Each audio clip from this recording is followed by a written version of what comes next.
Okay, so today is one of my favorite topics, symbols. Okay, so as you see, I brought a lot of stuff and we're going to talk about this. But first of all, what is a symbol? A symbol is something that has a meaning behind something else, right? Okay, absolutely. So it is a symbol because there's a meaning, and when you see it, it conjures up this meaning. Right. So with one image, with a picture, with a shoe, with something, you already know exactly. It's like a download. So when I when I counsel clients, I immediately begin with a symbol. And when I get that symbol, I already know like what the whole session is about. That's how quick the use of symbols in practice is and how easy. It becomes so easy, and it's the language of the psyche. So in your packet, and we're going to go through the packet because I put a bunch of stuff in there. The language of the psyche, or the subconscious, is symbol. It's also myth or fairy tale. These things, sacred geometry, symbols, we'll talk about that a little bit. Story. All of these things are loaded with symbolism, and therefore when you read a myth or a story, or you see these images, this is sacred geometry, this is called Metatron's cube, we'll talk about that, or you read fairy tales, you start conjuring up immediately the meaning. What is the meaning of Goldilocks and the Three Bears? What's the meaning behind that fairy tale? Too hot, too cold, just right. Too big, too little, bed just right. The chair was too big, too little, just right. Yes. So it's the 48 to 52. It's a story of balance, of finding the middle path. So if you hear something, or if someone says, oh, or you share with a client the story of Goldilocks, what you're teaching them in a metaphor is another way, you're giving them the message. So it's not hidden, but it can be hidden. It could be an image. And it's something that has a meaning, like you said, beyond what the face value is. Every single thing on this table is a symbol. Every single thing. In all of these books, and in some of the things I'm going to show you, they're symbolic. So an activity we're going to do in a little while, we're going to do about personal symbols, and we're going to do more universal symbols. What are personal symbols versus universal symbols? Personal symbols would be like things that have like value to yourself, to you. Exactly. And then universal would be maybe like religious value. Okay, that could be one example of a universal symbol. Or Something like that's the more global. statues and stuff like that. Exactly. Something that most people, or a lot of people of different denominations or different cultures, not just individual to you or to your family or to your culture, it's more widespread. So Jung talked a lot about personal and universal, like consciousness. It's the same thing, a personal mythology and a universal mythology, or personal symbols and universal symbols. In practice, it's super important to hear and to listen what symbols for a client are personal. So write that down, because that's going to be their personal story, their personal mythology. So I have these cubes, and one of these days we'll get to play with them. I think I brought them before. They're called story cubes. This is so fun because there's so much fun stuff to do, and you can do all this stuff with your client. And these cubes, here, just pick, close your eyes. What are you, righty or lefty? Right. Okay, with your left hand, close your eyes and just pick any cube you want. Okay, now look at it and pick one side of it. Pick one of the images, only one. Only one.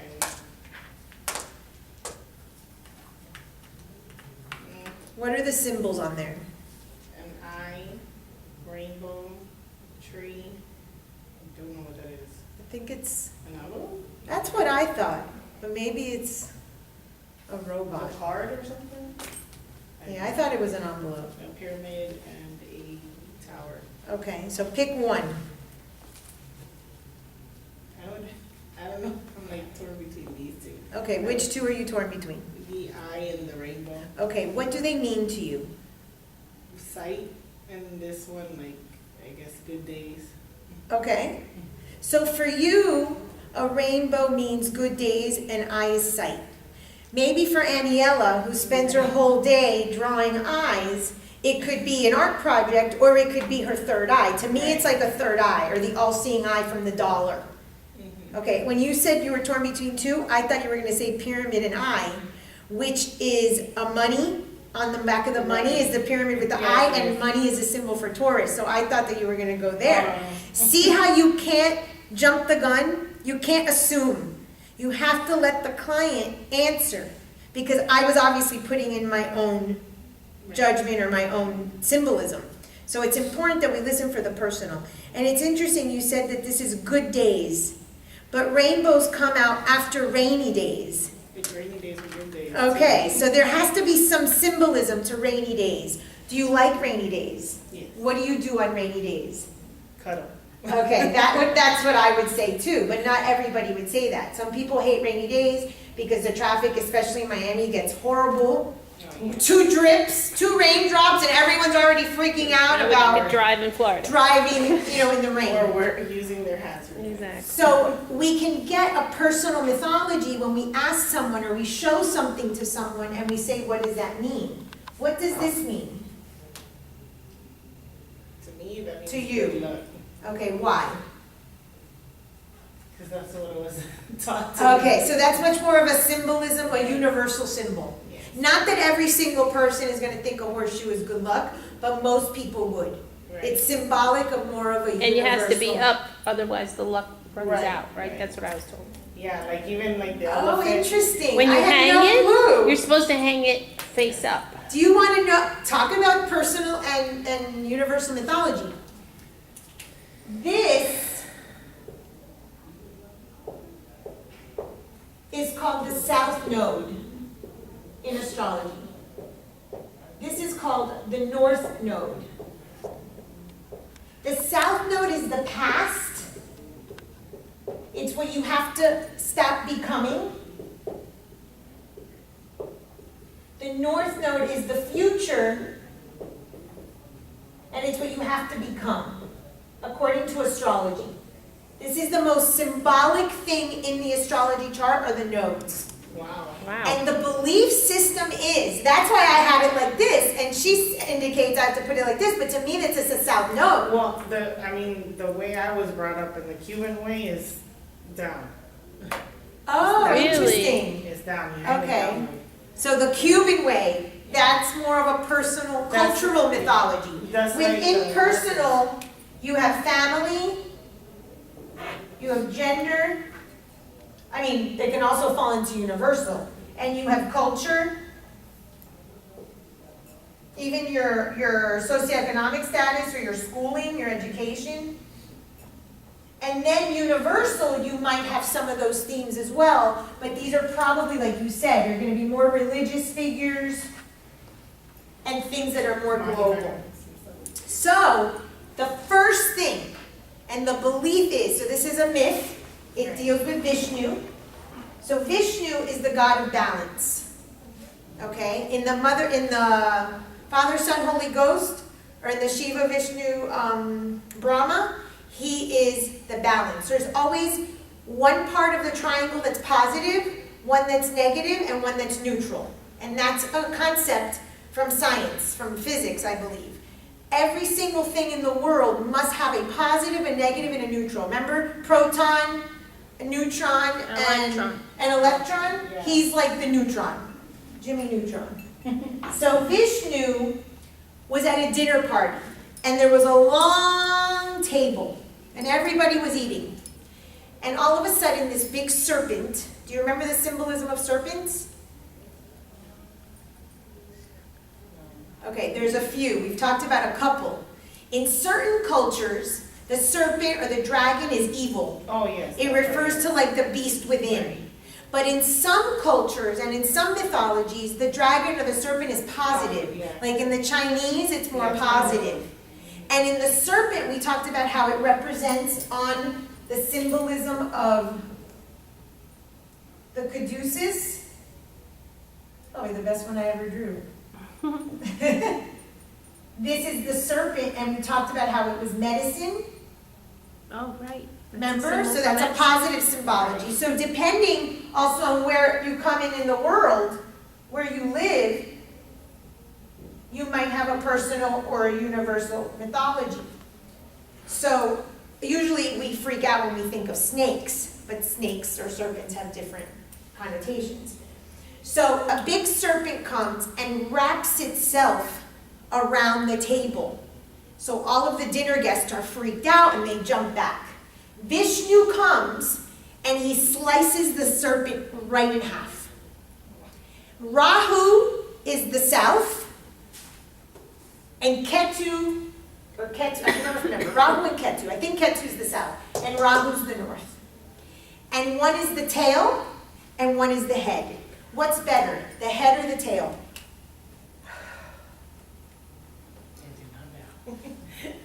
I think people, when it comes to like eating it, people say the tail, but I don't know. No, not Okay. eating this, which is better to have the head or the tail?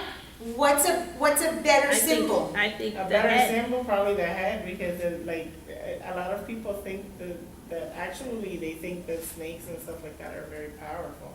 Okay, so the head, one of the universal symbols is at the head of something, the head of the class, the head of the table, the head of the fish at Jewish, is it Passover? Or is it Rosh Hashanah? I think it's Rosh Hashanah because it's the new year. Right, right. They put a head of the fish in the middle of the table on the Seder plate because they want everyone to be a head, not a tail. Because the tail symbolizes the end. And we all know that everyone can't be a head, but at least you could be a head of your own life, right? And I don't mean a head, I mean a head. Okay, so that's exactly the same thing. This is the head, and this is the tail. So the tail is something that you drag. And that's exactly the symbolism and the importance of this. It is believed, because in Vedic or Hindu mythology, they believe in past lives or reincarnation, that in your last life, you didn't finish off your karma, or you didn't finish off what you had to learn. So the south node and the sign, in my case it's Cancer, I have to finish being a Cancer in this lifetime, and something drastic like cancer or whatever comes, slices your life in half. It's the teenager, it's the chaos. You stop being that person, you die, and then you rebirth as the opposite sign. In my case, it's Capricorn, which is Saturn. Or this is Capricorn. So I am on my way to becoming Capricorn. And so in the chart, when we do more astrology, you're going to see which is your node, south and left and north. And so the north is considered the head. And the first thing you look at a chart, other than I first look at the myth, the sun, moon, and the ascendant, I look at the nodes. Because I need to know where that person's head needs to be, in what direction. Anything that I do that's emotional, that's maternal, that's super childish, which is my entire existence, I have to die. I have to kill. I have to become cold and not harsh and stuff, but like cold-headed. What's that saying? Revenge is a dish served cold. Like they're talking about acting with a cold head rather than a hot head. But I'm very hot-headed. I'm very emotional. So I have to kill that part of me off to become my north node. So in 1 minute, you can see in a second on the chart what that person should have in their head, which direction the universe is pushing them. So whether you believe in past lives or not, this is the direction forward, so it's the head. And so that part of the serpent was the north node, and the tail was the south node. And that's the myth that they use to explain the importance of these. So for me, because north node is better, I use my symbolism from here to do this. I didn't know about it never runs out. Oh, wow. So she's going to put it different, you're going to put it different, I'm going to put it different. My mom always had it pointing down in the house. She has it standing on her door, on the top of her door frame. Ask her where she learned that. I think Santeria from my grandmother. Okay, so that's another religion. Yeah. So it makes sense. It's So like I don't know what the mindset is She has behind a it. whole bunch of things, like even the elephants have to have their butt pointing towards the front door, a mirror on the See, outside. and of the I house. always learned the trunk needs to be facing east. So I love elephants, I have elephants in my house, and all the trunks have to face east. Interesting. What Okay, it so does is here's you an face the elephant. butt so that you're Here's like Ganesh. keeping the negative out, because it's like basically like. Right. And Interesting. my elephants are facing the door, the trunks. But isn't it interesting Yeah. how these are all personal mythologies? They're My taught. mom's very superstitious. Now there are studies. We know, most people know Feng Shui. Yeah. Yep. Feng Shui is that how you spell it? Yes. Is the way you put certain plants in the corner or facing certain things. Your bed should be this way, your altar should be another way. In Indian mythology, it's called Vastu Shastra, I think. And so maybe that's what you're referring to without knowing. Probably is, 'cause Yeah. I Is- actually have a Feng Shui book at home, and Okay. it was a I phase think I the went only through. thing that we might do is like you face the bed like towards the door. Right. Right, exactly. We don't have I TVs remember in our, when well, I we don't was have in- TVs, we don't have a TV in our room or my daughter's room. My daughter doesn't like TV either. But my son, he has a TV in his room.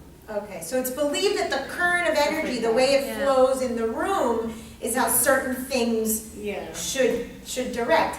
I don't know. I never studied Vastu Shastra. This, I didn't either. It's my husband's father who comes in the house and he's like, oh, you should have it this way. That way. this symbol Yeah, is crystals. the same symbol as this, the Sri Yantra, except it's from the bottom up. It's this, but in a 3D form. Oh, nice. And there are a lot of different Vastu Shastra stones that you can put. This is the flower of life. We're going to talk about that in a minute. And you can put these stones for houses that are pre-constructed and things are wrong. It's believed that if you put those Sri Yantras or different stones, that you'll shift the energy and you'll correct for it. Is that like crystals? Exactly, yes. So this is a quartz. These are also quartzes. We gotta go over that thing we did the other day with her. Yeah. What thing? Cards. We did those cards the other day. Oh, okay, Elaborate. yeah, we can do The those. labyrinth ones. Okay, so one of the main symbols that you need to know when you have a handout are your archetypes. The archetypes are the main symbols for psychology for purposes of this class. So let's find the handout. The other day we did you have actually two handouts. I'm talking about this one, but you could take both out.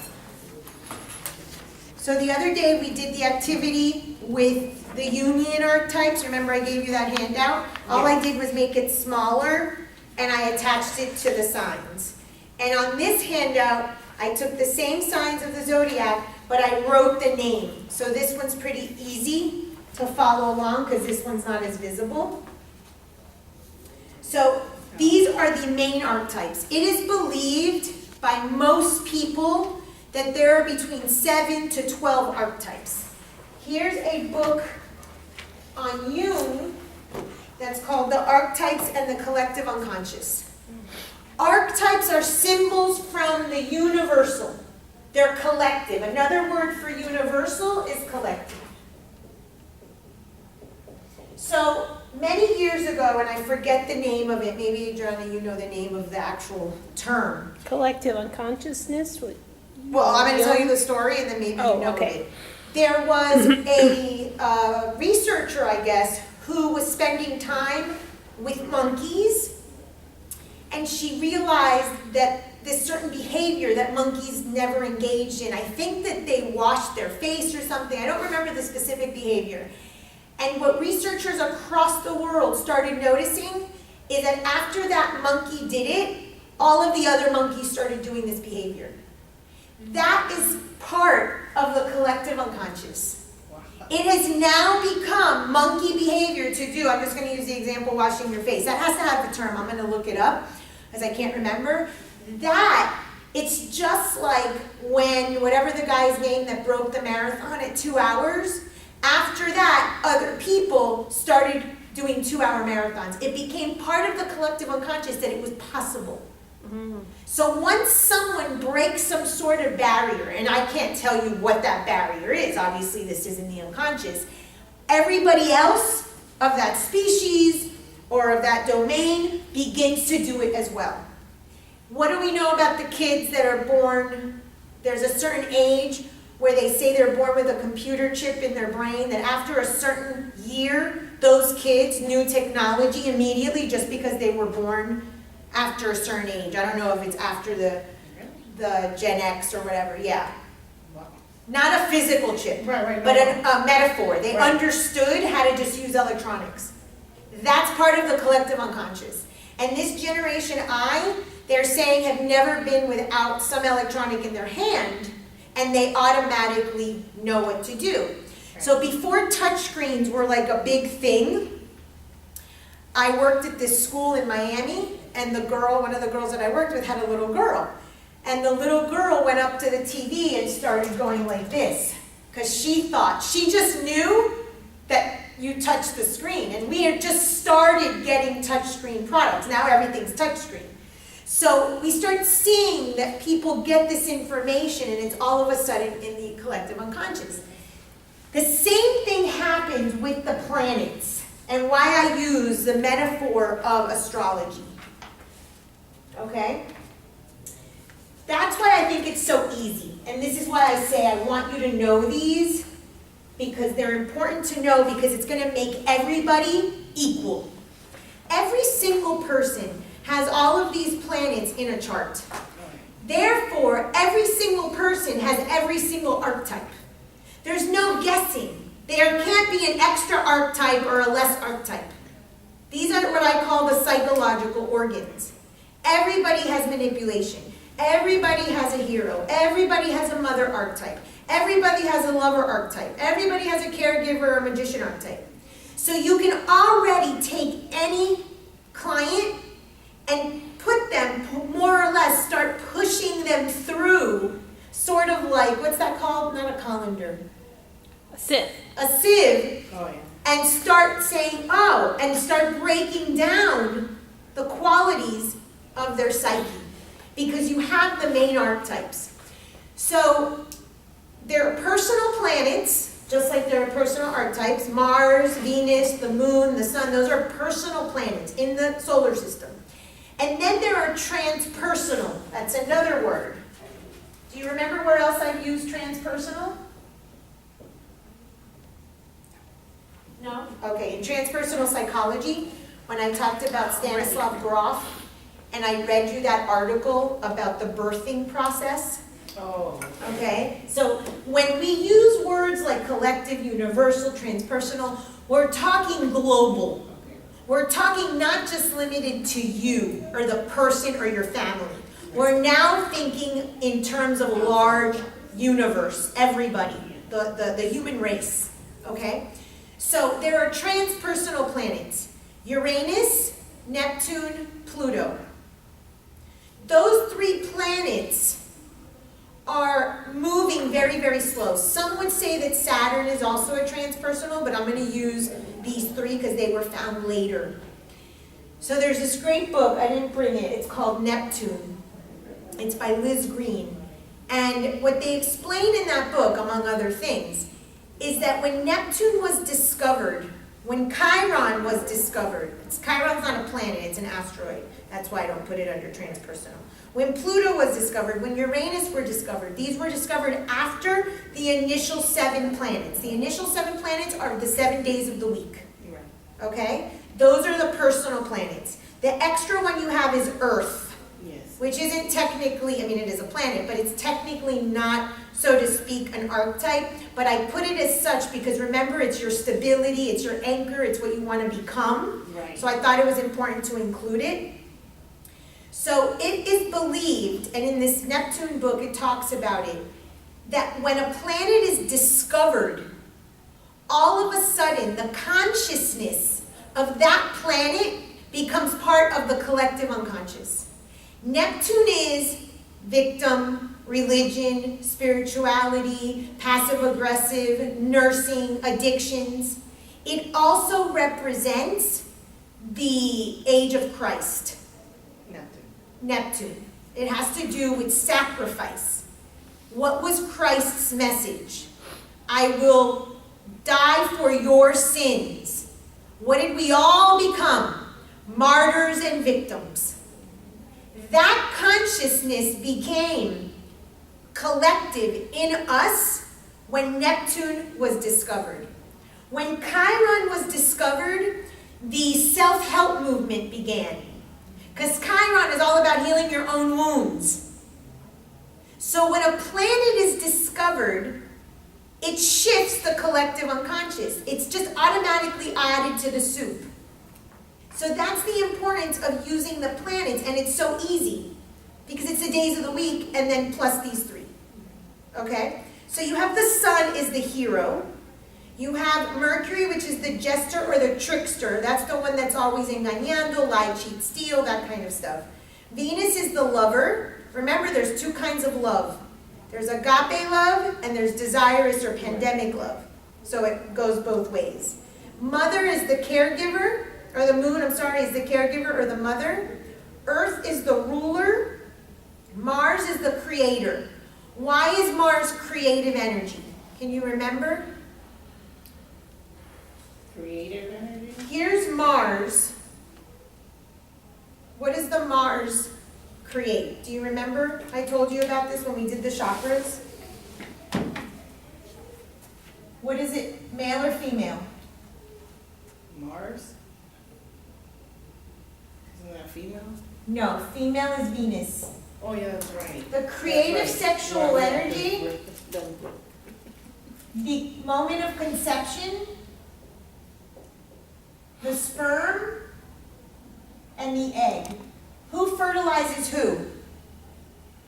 Man The sperm fertilizes the egg. The egg is stagnant, and the man comes and creates a baby on to this egg. So Mars is masculine. It's the warrior. It's the one that's doing and the one that's moving. It represents our ego.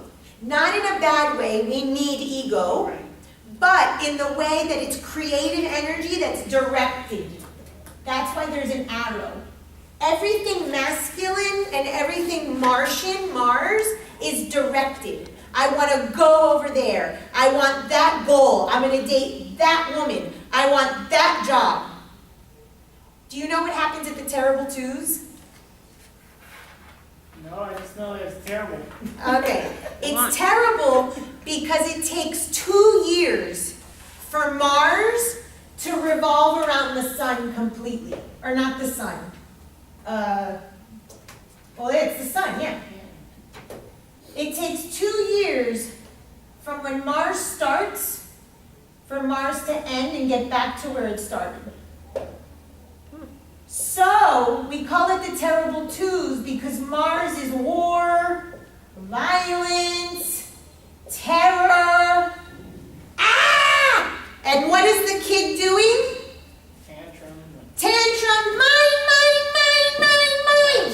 Mine, mine, mine. Yeah. So, it's directed energy. This, mine. Mine, mine. Yeah. So at terrible twos, we know that we have the Mars complete cycle. Just like 365 and a quarter days is what? What, 300 and... What's 365 days? A year. A year. Yeah. That means that the sun started in one place, went completely around the Earth. Is Mars around the Earth or the sun? I'm so not. Mars think goes it's around about the that. sun, right?